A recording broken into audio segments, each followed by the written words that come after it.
Welcome to the Gaggle, where we bring you inside the newsroom to talk politics in Arizona and beyond. Joining us today is David Garcia, a Democrat who is running for governor. He seems to be the leading contender, according to new polling. Welcome. Seems to be. We are the leading contender.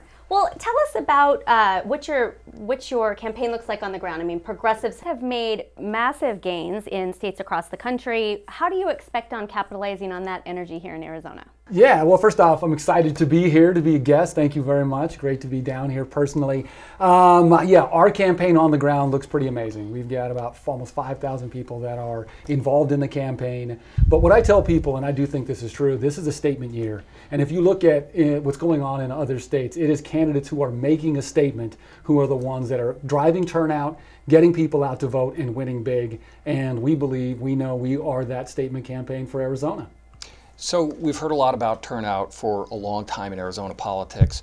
You seem to be planning on changing the model, changing the turnout somewhat in 2018.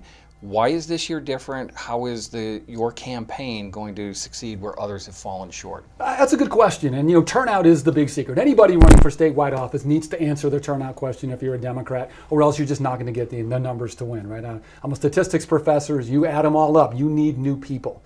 So this time around, though, there are a couple things that are happening that are different. One, there's some organic energy that's already coming our way. These are folks that are kind of running from mostly the Trump administration.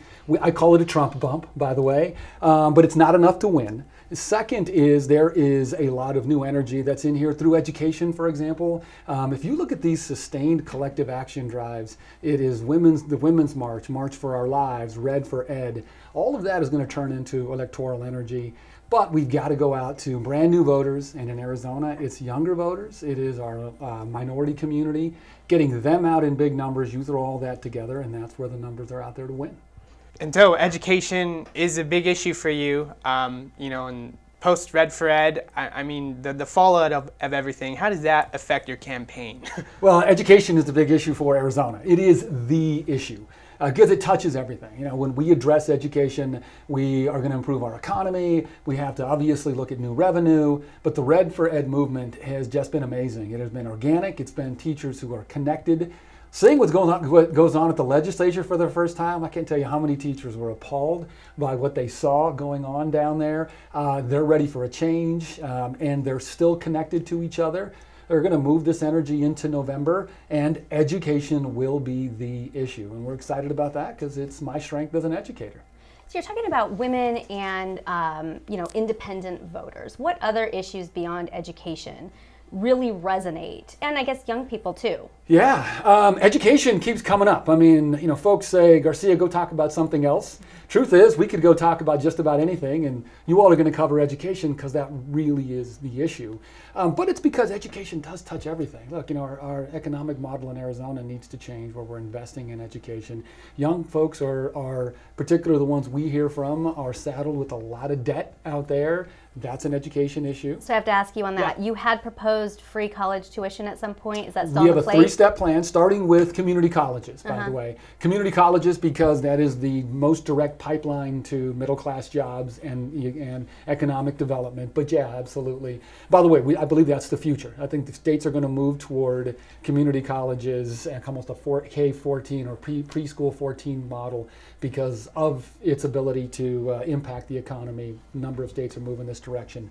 But other issues that are out there, healthcare comes up as well. We're a state, a lot of retirees, concerns about healthcare, that one comes up as well. We got to make sure we're committed to affordable, accessible healthcare for all Arizonans. Immigration comes up. Immigration comes up both as an economic issue, which is important to Arizona given our relationship with Mexico, but it also comes up as as a politically divisive issue as well. A lot of scare tactics out there and concern about immigration, but those are the three things that come up most often.